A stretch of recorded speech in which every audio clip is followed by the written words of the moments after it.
up, Bunny Nerdigans? This is the one and only Packer Girl 89, and today's Anime Nerdigan live reaction video is going to be for My Hero Academia, aka Boku no Hero Academia, Season 2, Episode 20, aka Episode 33, titled Listen Up, A Tale from the Past. So, last week I did not do a live reaction for My Hero Academia because it was a filler episode. And I don't cover filler of manga to anime adaptations because I like to have the manga in front of me to compare it to. That's just how I do my anime content. But I did watch the episode and I really did enjoy it. It was, for the most part, it was really good filler. But anyway, this week's episode is, and it starts with the adaptation of chapter 58. So here we go. Okay. Oh, Gran Torino. I don't know why. There's been a lot of whacking lately in anime. But it's not the anime's fault. It's in the manga. So, but yes, there is a whack. And it is hilarious. My guess is the Japanese symbols. And please let me know in the comment section if this is correct. That's around Gran Torino. Because this is what it says in the manga. Is nag, nag, nag. I like that there's more of them in the anime than there is in the manga because there's only like 3 nags. And I love it. Like, this is so fucking hilarious. And Izuku's just like stressed out and it shows the, you know, the stressed out drop. And it looks, this is just freaking hilarious. I'm sorry, I have to complain about this because it's gonna drive me nuts. The graffiti on Gran Torino's house is just wrong. They're supposed to be writing like there's oin and then like a line. I don't know if it means coin, and then you have like the M. I think it's like an M and an S and like these lines. And I don't think those are the Japanese symbols for it. If it is, then please let me know because it looks like the quotation marks. I think those are the Japanese signs for it, but I'm just not sure. Or, you know, the Japanese symbols. But, like, it looks like a goddamn penis. The green portion of it looks like a freaking penis. It does. Here we go. I think that the anime did that, like, that wasn't in the manga is, like, the annoyed symbol for Gran Torino when he's like, hurry up, I need to cook taiyaki. I like it. I like the enhancement there of his annoyance. This line in particular, it just kind of makes me think of Saitama in a way. Because, remember, Saitama said he's, you know, in One Punch Man, he says he's a hero for fun. This line here just made me think of Saitama when Gran Torino says, that's because I never cared about being a hero in the first place. And, hold on, and this part too. It really makes me think of this part in particular is making me think of what Saitama's inner struggle is and that he's going through in the One Punch Man manga. And I'm gonna read it from the wording from the manga, which is, there was a time when I needed to be able to use my quirk freely and legally. That's the only reason I picked up my license. If you want to know more, you'd be better off asking Toshi, asking All Might. But, like, because right now in One Punch Man, what's going on, and this, I know this is manga filler, but I really like it. Like, Saitama is struggling because he feels like that he had to kill monsters, and he remembers this is, he's thinking this wasn't the reason why I became a hero. And that's what Gran Torino is just making me think of right now. Something that I really like, and that's different from the manga, is when Gran Torino's having his inner monologue about he doesn't look or act at all like you, but I still see him.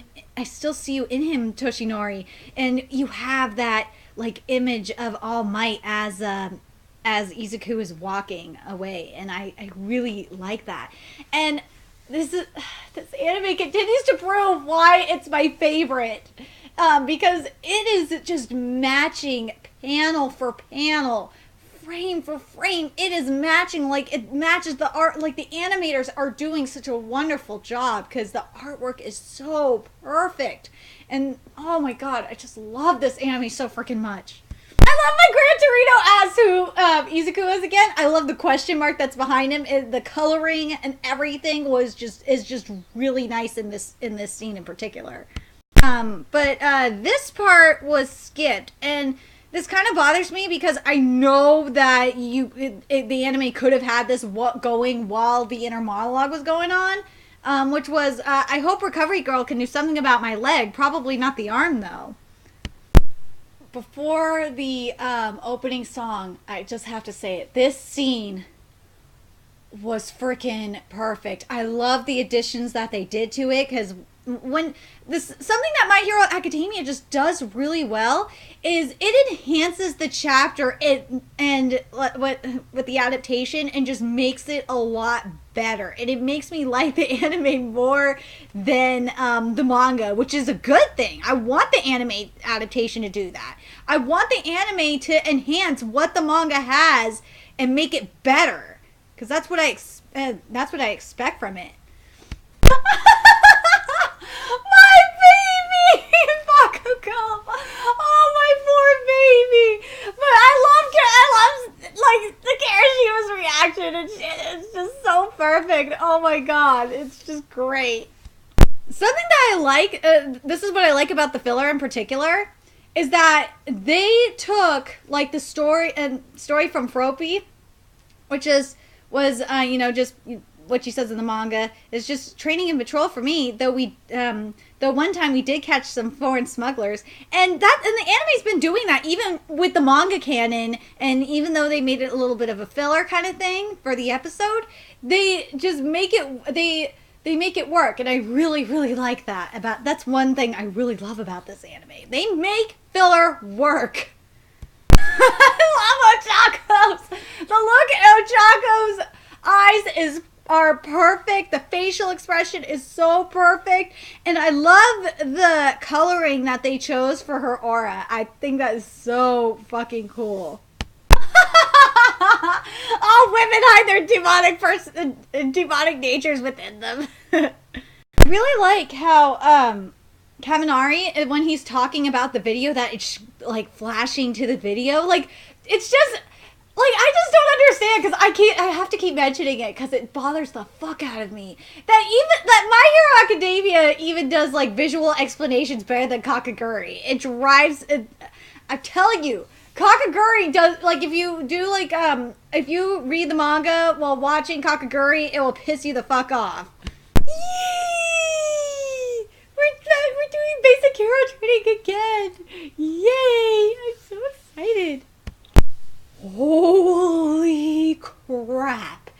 Field Gamma looks so good. And I like, as All Might is explaining about the race, or not the race. He's first the Field Gamma, then the race. As he's explaining about Field Gamma, we're like getting different angles of it. It looks so fucking cool.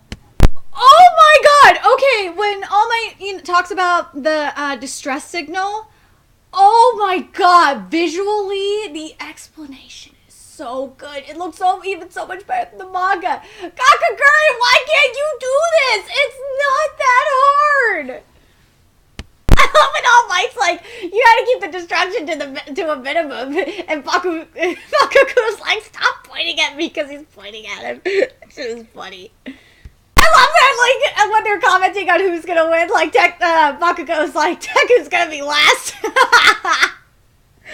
so blunt. That's why Bakugo is my baby, because he's just so brutally honest. He just tells it like it is. Oh my god, this sequence is done so well. Oh my god, I love My Hero Academia's animation. It's just, oh, it's so good. So there was something skipped here, which was, how do you change so much in just 1 week? I love Mako. I love him so much. Oh my god, the expression that Midoriya made when he fell was just so freaking perfect. I love that he had like that close-up too. It was just great. Oh my god, it was so freaking amazing. The rest of chapter 58, like, was perfect. So what did I think of chapter 58 before we go into chapter 59, my live reaction of chapter 59's adaptation? It was fucking nice. It was, overall, it was done beautifully. The animation was really good.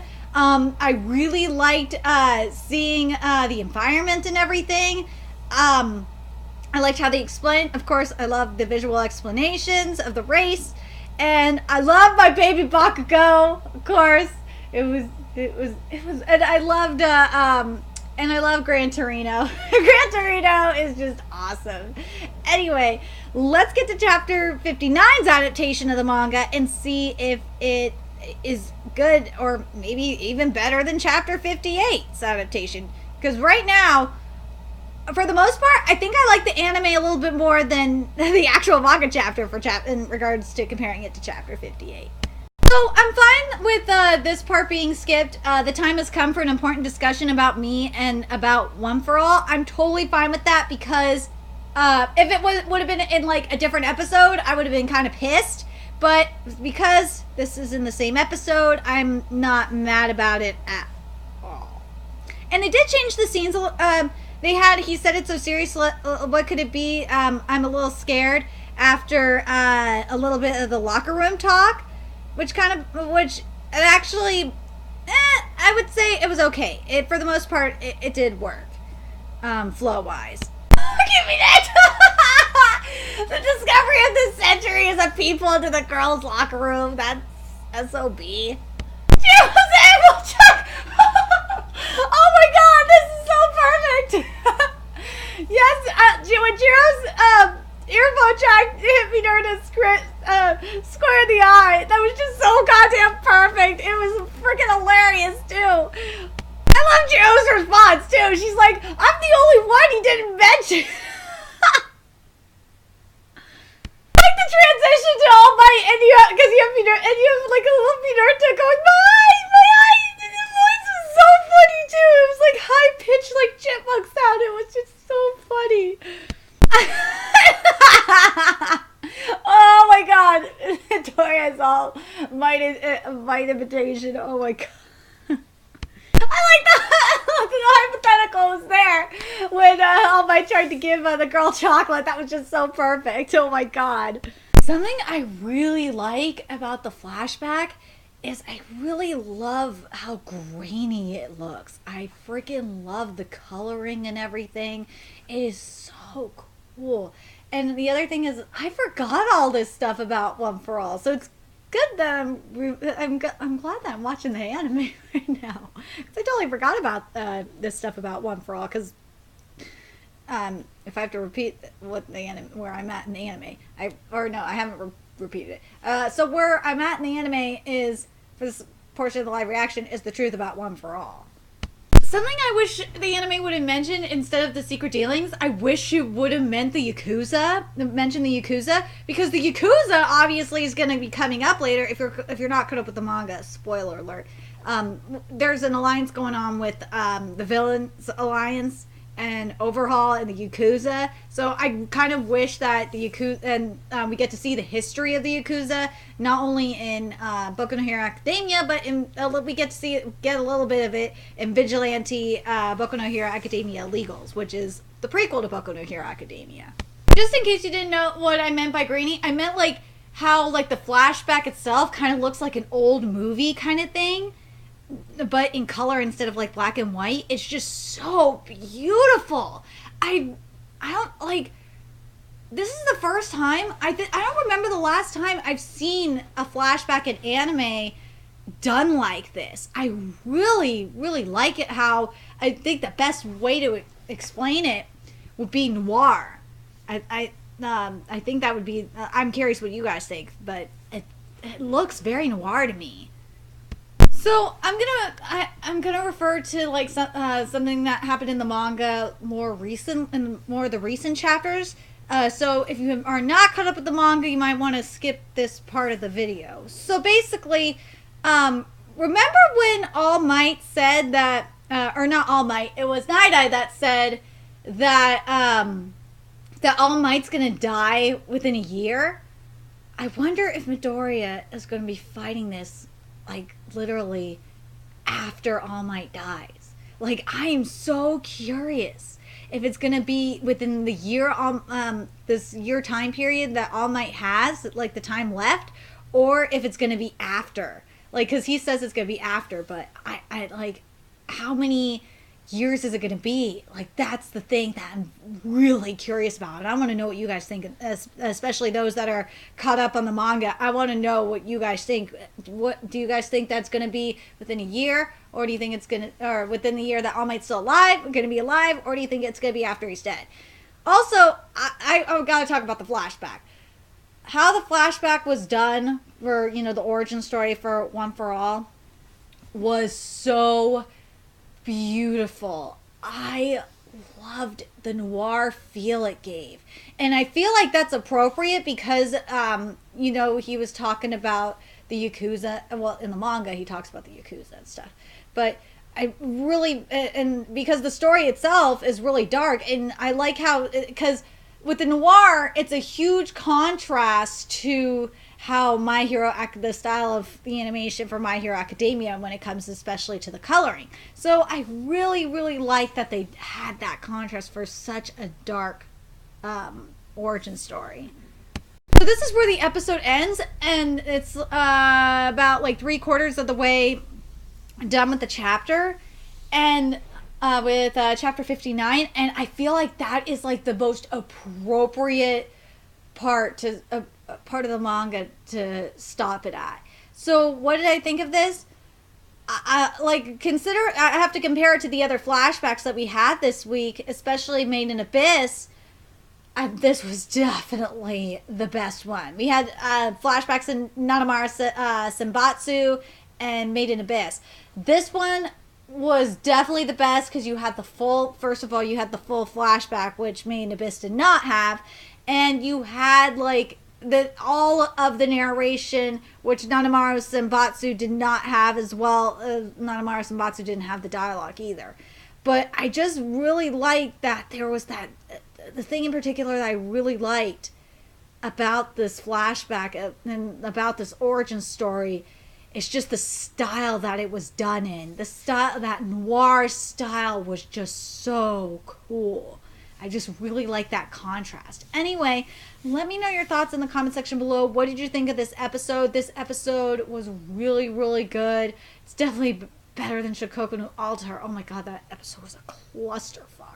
Anyway, let me know your thoughts in the comment section below. And remember to like, comment, share, and subscribe to Nerdigans Inc. If you love what I'm doing and want to contribute to the Nerdigans Inc. expansion, there's a few ways you could do that. You could donate to the Nerdigans Inc. PayPal, Patreon, or purchase something off the Nerdigans Inc. Amazon wishlist. All those links are in the description box below. Also, make sure you follow me on the Twits, aka Twitter.